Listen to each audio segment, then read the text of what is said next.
Sorry మనోహరి aunty, మీకు shock తగిలిందని కర్రలతో కొట్టాం. మిమ్మల్ని సేవ్ చేయడానికి అలా చేశాం ఆంటీ, ఏమనుకోకండి. మా కోసం మీరు షాక్ తగిలించుకున్నారు. మీరు చాలా గ్రేట్ ఆంటీ. మా అమ్మలా ఆలోచించి మమ్మల్ని సేవ్ చేసినందుకు చాలా థ్యాంక్స్ ఆంటీ.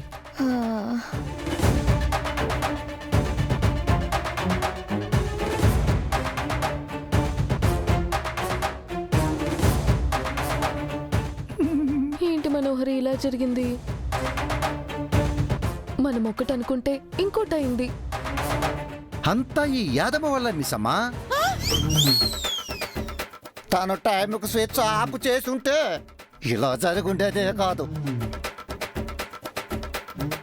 నేను స్విచ్ ఆఫ్ చేశాను, కానీ అది ఆఫ్ అవ్వలేదు. అబద్ధం చెప్పకు యాదమ్మ, అనవసరంగా ప్లాన్ అంతా చెడగొట్టాం. లేదు మేడం, నేను ఆఫ్ చేశాను, అది ఆఫ్ అవ్వలేదు. కావాలంటే మీరే చూడండి. మళ్ళీ నేను స్విచ్ ఆన్ చేస్తాను, ఆ స్విచ్ పని చేయటం లేదు.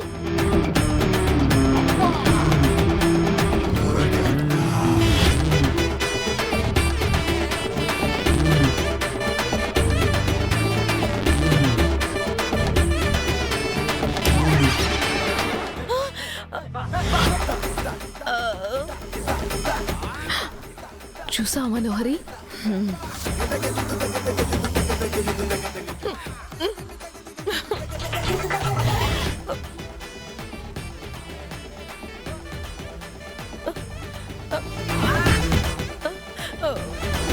ఇంట్లో స్విచ్లన్నీ బాగానే పనిచేస్తున్నాయి.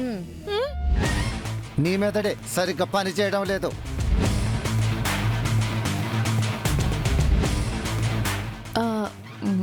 మనోహరి, నీకు యాదమ్మకేమన్నా పాత గొడవలున్నాయేమో. వాటి వల్ల మన ప్లాన్ చెడిపోకుండా చూసుకో. పదరాతోడు.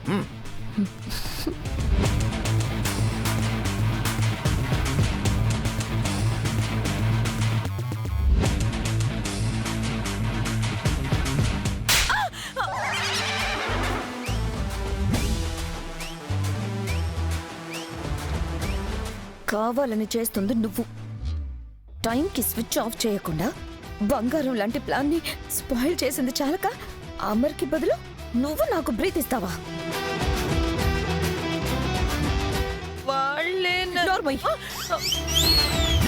నీకు ఇష్టం ఉంటే నాకు హెల్ప్ చేయి, లేదంటే పక్కన పడుండు.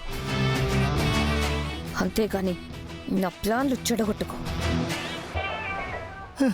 తోడు దొంగలిద్దరికి భలే గొడవ పెట్టావు మిస్సమ్మా. ఇది శాంపుల్ మాత్రమే రాతోడ్, ముందు ముందు ఇలాంటివి చాలా చెయ్యాలి. పద. ఏంటి ఇంకా ఇక్కడే నిల్చున్నావు? వెళ్ళవతలకి. వెళ్తానే, వాళ్ళ మాటలు నమ్మి నన్నే కొడతావా? చెప్తా నీ సంగతి.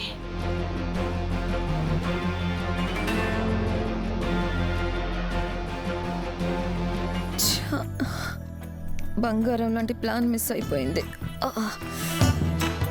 అమర్తో హ్యాపీగా రొమాన్స్ జరుగుండేది, అంత యాదమవలే.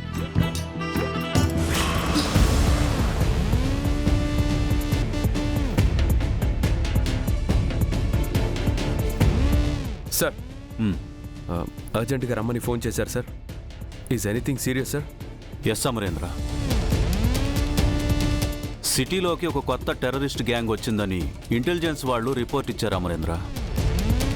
కొత్తగా వచ్చిన గ్యాంగ్ ఎవరు, వాళ్ళ మోటివ్ ఏంటనేది తెలుసుకుందామని ఆల్రెడీ నువ్వు అరెస్ట్ చేసిన పాత గ్యాంగుకు మన కానిస్టేబుల్ ద్వారా ఫోన్ అందజేశాం. ఇదిగో మీ వాడు లైన్లో ఉన్నాడు, త్వరగా మాట్లాడేసి ఇచ్చే. సెల్లో ఉన్న ఓల్డ్ గ్యాంగ్ సిటీలోకి కొత్తగా దిగిన గ్యాంగ్తో ఏం మాట్లాడుతున్నారో ఒకసారి విను. సోల్జర్ సార్, ఒకసారి వినిపించు. Okay sir.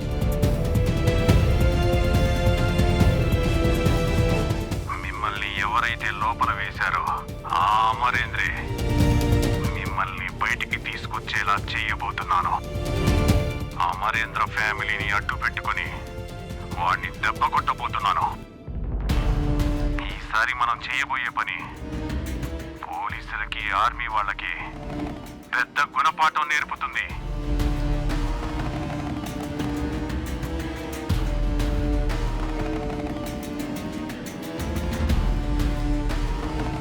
ఈ రికార్డ్స్ని బట్టి చూస్తే ఆ గ్యాంగ్ నిన్ను నీ ఫ్యామిలీని టార్గెట్ చేసినట్టుంది అమరేంద్ర. అందుకే వెంటనే నిన్ను పిలిపించాను.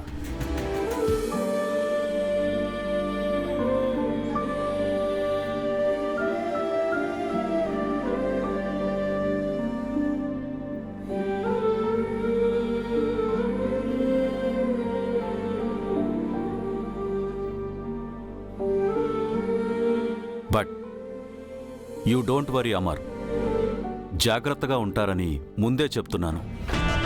మన వాళ్లతో మీ ఇంటి దగ్గర కాపలా పెట్టిస్తాను, భయమేం లేదు. ఒక ఆర్మీ పర్సన్గా ఇలాంటి దాడులకు నేనెప్పుడు సిద్ధంగా ఉంటాను సార్.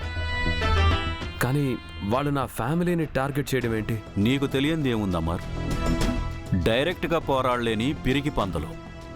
దేశాన్ని కాపాడినట్లే నువ్వు మీ ఇంటిని కాపాడుకోవాలి. ఇంట్లో వాళ్లకు ఫోన్ చేసి జాగ్రత్తగా ఉండమని చెప్పు.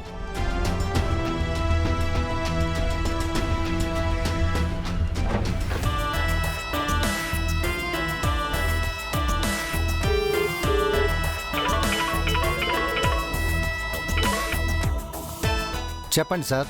రాథోడ్, ఇంట్లోనే ఉన్నావు కదా? అవును సార్. పిల్లలు ఎక్కడా? పిల్లలు కూడా ఇంట్లోనే ఉన్నారు సార్. ఈరోజు హాలిడే కదా. బాకీ? మిస్సమ్మ కూడా ఇంట్లోనే ఉన్నారు సార్. మనోహర్ గారు, యాదమ్మ అందరూ ఇక్కడే ఉన్నారు. అందరినీ ఇంట్లోనే ఉండమని చెప్పు రాథోడ్. నేను చెప్పే వరకు ఎవ్వరూ బయటికి వెళ్ళకూడదు. ఏమైంది సార్? ఏదైనా ప్రాబ్లమా? ఆల్మోస్ట్ అలాంటిదే. ఇంటి మీద దాడి జరగచ్చని ఇంటెలిజెన్స్ రిపోర్ట్ వచ్చింది. ఓకే సార్, నేను చూసుకుంటాను. చూడు, ఈ విషయం ఇంట్లో ఎవరికి చెప్పకు. నేను వచ్చే వరకు ఎవ్వరిని బయటికి వెళ్ళనివ్వకు. తెలియని వ్యక్తుల్ని ఎవ్వరిని ఇంట్లోకి రానివ్వకు. అలర్ట్గా ఉండు. అలాగే సార్.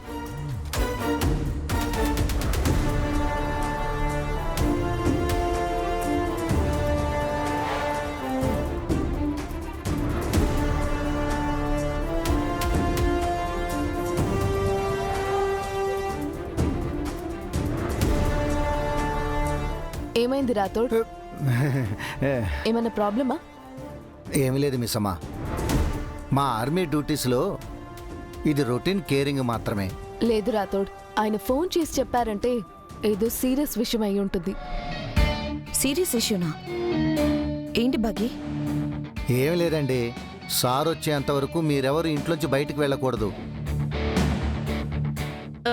బయటికి వెళ్తే ఏమవుతుంది రాథోడ్? ఏముంది అదమ్మా, ఏ పిట్టల దొరో ఏదో ఒక పిట్టను కాల్చబోయి నిన్ను కాలుస్తాడు.